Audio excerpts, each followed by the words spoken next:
You're listening to Relating with Jen Funk, where we are getting honest about the relationships that matter most. If you want stronger, more connected relationships with the people you love, you're in the right place.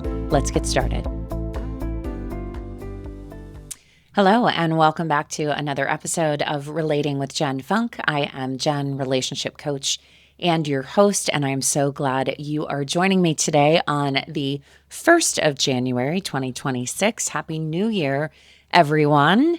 If you are like most people, then your brain is already filled with all of your goals for this year. We like to call them resolutions, of course. Maybe it is improving your health. Maybe it's getting a new job. Maybe it's productivity goals. Maybe there are habits that you want to start or habits that you want to stop. And here's the question that I want to ask you today. When was the last time that you set a goal for one of your relationships?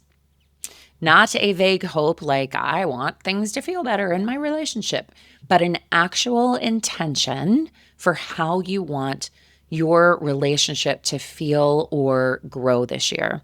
Now, I'll be honest, many years ago, I was pretty diligent about sitting down and writing a list during that time between Christmas and New Year's. I would reflect back on the year and I would write it all out and then look forward to the next year when I would review it and see what goals I hit and check all those boxes. And I think my marriage should have been right at the top of that, but it never was. So if you've never done that either, then I get it. We don't think about putting our relationship goals at the top of our list or even creating any at all. But I'm going to challenge you guys today. I'm going to challenge you to do that. And what's really interesting is our relationships shape our daily lives more than just about anything else. They affect everything. They affect our mood. They affect our stress levels. They affect how supported we feel. They affect our sense of belonging, how resilient we feel when we face life's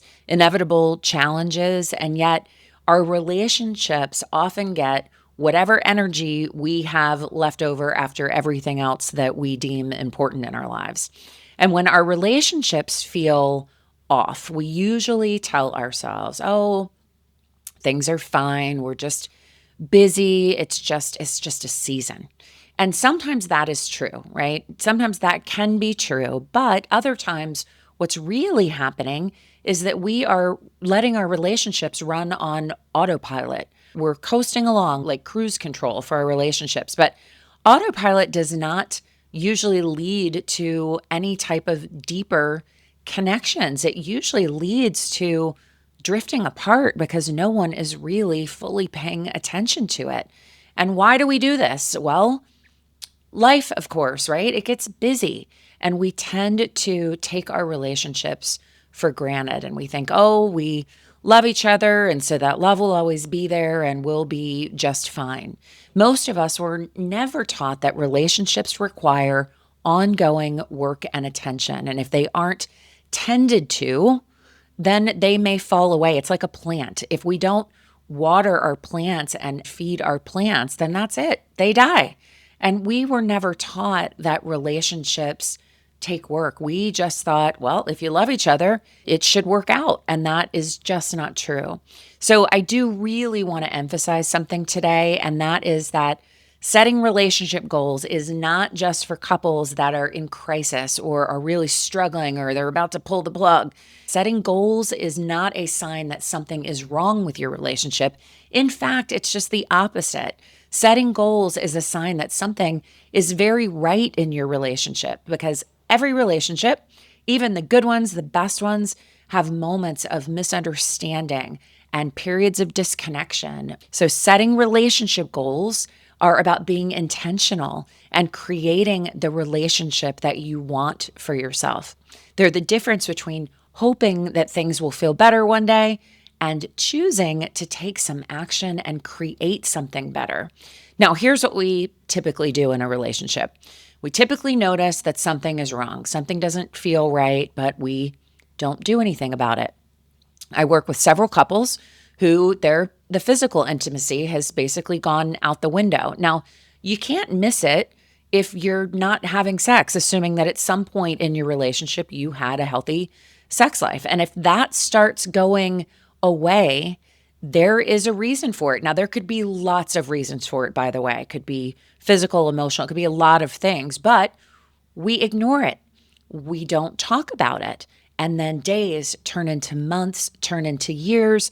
And whatever the initial problem was that caused it has now created a whole additional problem on top.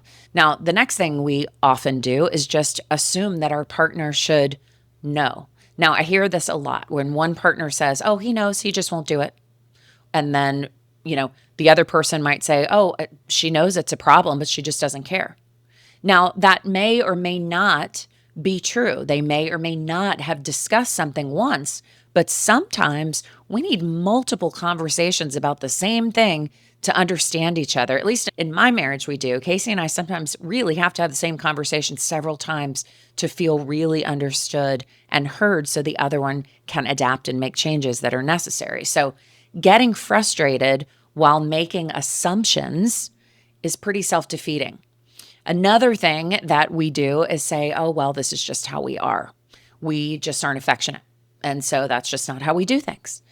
But if you have resigned yourself to believing that things will never change, but in the deepest place in your heart, you really wish it were different, then you're not helping yourself out at all, right? You're not taking any action to create the relationship that you want. Now, in all of those examples, we take an inactive approach to our relationships. And even if you have a wonderful, extraordinary relationship, I challenge you to consider where things could be better because no relationship is perfect.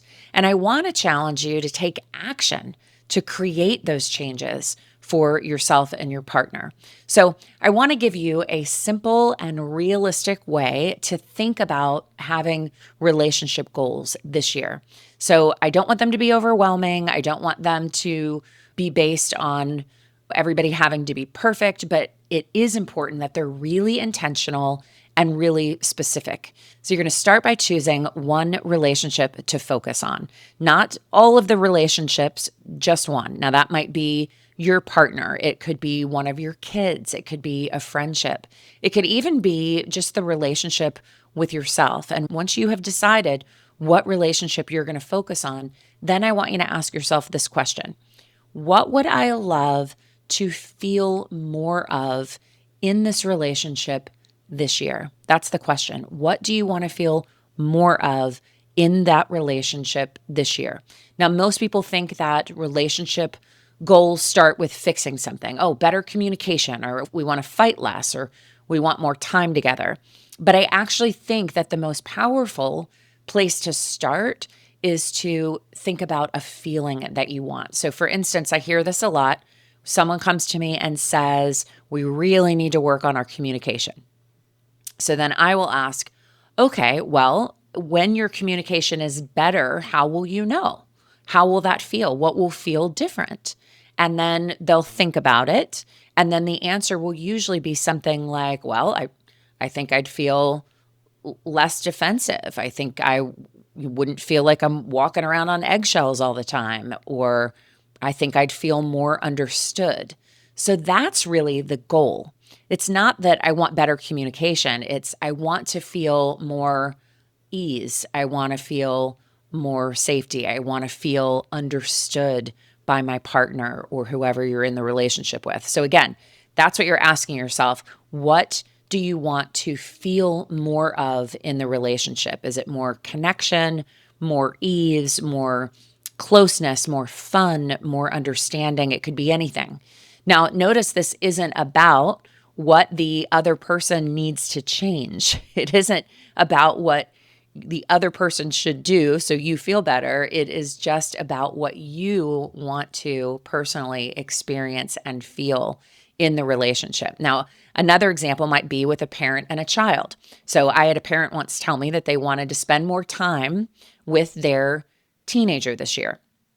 But really, it's not that they want more time, it's that they wanted better time, like better quality of time. In other words, they didn't want the car rides that were totally silent or the the eye rolls from their teenager. They wanted moments that felt easy and not all angsty. Now, we are dealing with a teenager here. Keep that in mind. You might be thinking, but again, it's about what the goals are. So the goal for the mom is, oh, I want to spend more time with my teenager, but really it's not more time. It's not more hours that she was desiring. It's more ease. It's more warmth, more connection in their interaction. So identifying what those goals actually are inform what you actually do.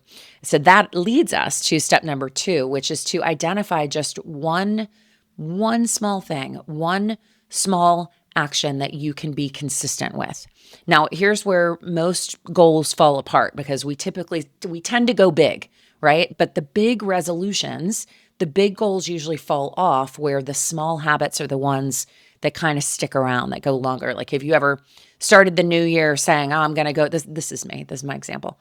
I'd be like, I'm going to the gym at least 5 days a week, at least 5 days a week. That's me. And then that might last like 2 weeks. And that would be it. And every year I would do it. And I'm like, I'm going to go to the gym 5 times a week. And Casey's like, seriously, Jen, you're never going to, can you just start with 3? Can you just? So I get it. I go big and then it doesn't work. But a smaller goal, going to the gym 3 times a week, that's much more manageable, little more longer lasting. I can fit that into my lifestyle. That is a more realistic habit for me. Same thing in your relationships. Choose one meaningful, realistic action that you can do consistently. For example, maybe it is that weekly check-in with your spouse. I love a Sunday check-in meeting, talking about what's coming up for the week, what went well the week before. I love that weekly check-in. Or maybe if it's with a friend, maybe you schedule a monthly coffee date and you just make sure it's on the calendar. If you can be consistent, like, oh, the first Monday of every month, we go to lunch or have whatever it is. Maybe it is 10 minutes of focused time without phones or other people, no distractions or multitasking with your child. Maybe it's with yourself. Maybe it's waking up and having a moment of gratitude, right? I think that's so important. Just having a moment of gratitude with yourself. It doesn't have to be some big, impressive action. It just has to be repeatable. It just has to be something that you're willing to do over and over. Now, certainly this takes some effort and you have to get it right sized for you. You have to choose something that will work, but that's why you just start small. Start with one small thing. So once you've decided what that is, you're going to communicate it and then you're going to commit to it. So if your goal involves another person, certainly if you are just going to start with moments of gratitude, you don't have to tell anybody that.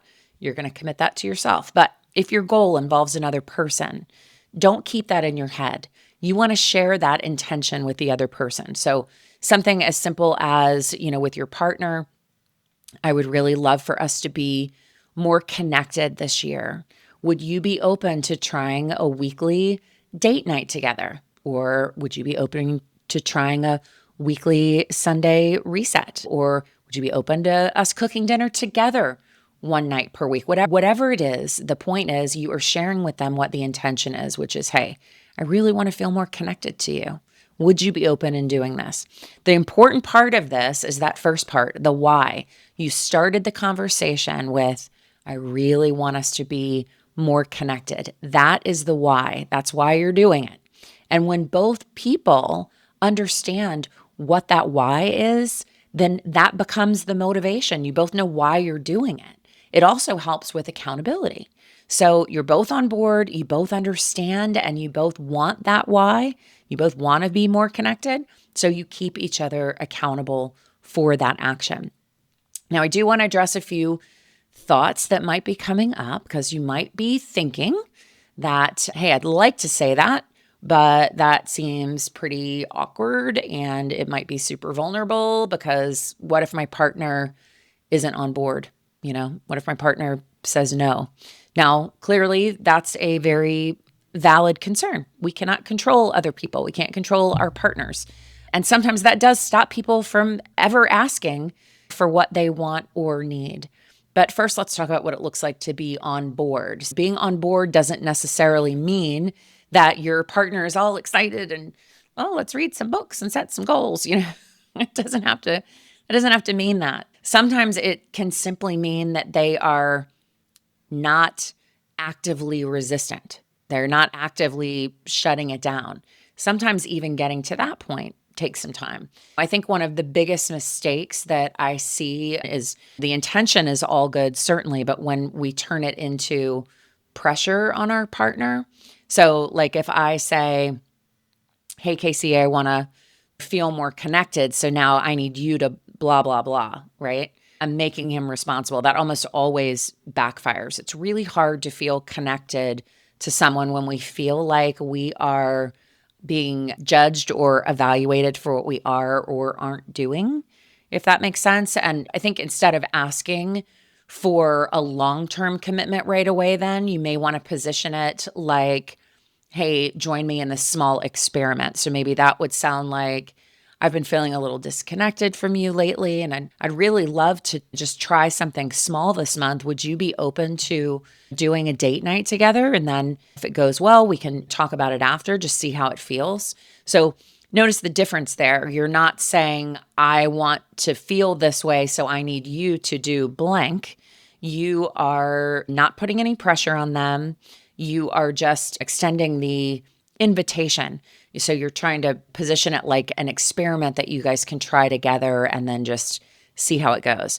But sometimes, even if you ask gently and you do it perfectly, sometimes the answer is still no. And that hurts, right? And it's okay to acknowledge that that hurts when your partner isn't on board to try to do something good that you know would be good for the relationship. But here's what I do want you to hear about that. You can still move the relationship forward and create small changes just based on the way that you show up.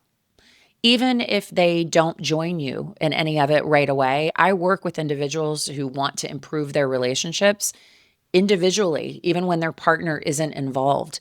And it still works because when we show up differently, it's somewhat contagious. It kind of forces the other person to show up differently. So we can always bring more warmth to our relationships. We can show up in a more gentle way. We can offer more presence, right? We can show more appreciation. All the time, there's things that we can do to show up better ourselves in our relationship. And not doing that to manipulate or get your partner to do something, but because that aligns with the type of relationship that we want in our lives. And another thought that people have sometimes is that fear of, well, if I bring this up and put it on the table and suggest we do it, what if I don't do it perfectly? And I'll tell you, you don't and you won't. You don't have to do it perfectly and you will not do it perfectly because we're human beings and that's okay. The goal itself isn't consistency. The actual goal of setting intentions, the purpose of that is to create repair and connection. So it's not about never missing a date night. Life happens. That's going to happen. Sometimes we can't avoid things, but it's about noticing, oh, we missed our date night and then getting right back on track and picking it up again. Or if your intention is to do the Sunday weekly check-in and you miss a couple weeks, maybe you're traveling or who knows, you just forgot whatever it is, instead of thinking, oh my gosh, we failed, we can't do this. Just acknowledge, hey, we got off track here and let's pick it back up again this week. That experience in itself builds trust, which creates more connection, okay? Because you both paused, you both reset yourselves, and then you intentionally reconnected the next week. That is still progress. That's still progress. It still moves your relationship forward. That's not failure. That's moving forward. And then if you're still sitting there thinking, I want all that, but I'm still scared that I'm going to have to be doing it all alone, remember again that small, very small efforts matter, even when they are imperfect and even when your partner isn't really fully there yet. Now, I mentioned earlier that I used to write down all of my goals at the end of the year, and then I'd go back and I'd check them all off, and I'd feel so accomplished seeing what I had done all year, and that definitely felt like success. But I want to define success for you in a different way. I want to define what it is and what it isn't in this context, in the context of your relationships. So success is not getting your partner fully on board by January. Success is not doing any of this perfectly. And success is not fixing every single thing that feels off in your relationship. Success is choosing to be intentional. Success is turning off the autopilot and being fully present in your relationship. It's deciding one small thing, one action that you can take and then taking it. So, as you think about the year ahead, I want you to imagine yourself next December looking back on the year and ask yourself, what would I love to say about my relationships? Not what you accomplished, not what you checked off the list, but how connected you felt, or how supported you felt, or how intentionally you chose to be present for the people that you love. Relationships do not get better by accident. They grow because we tend to them and we choose to show up for them. That's when your relationship grows.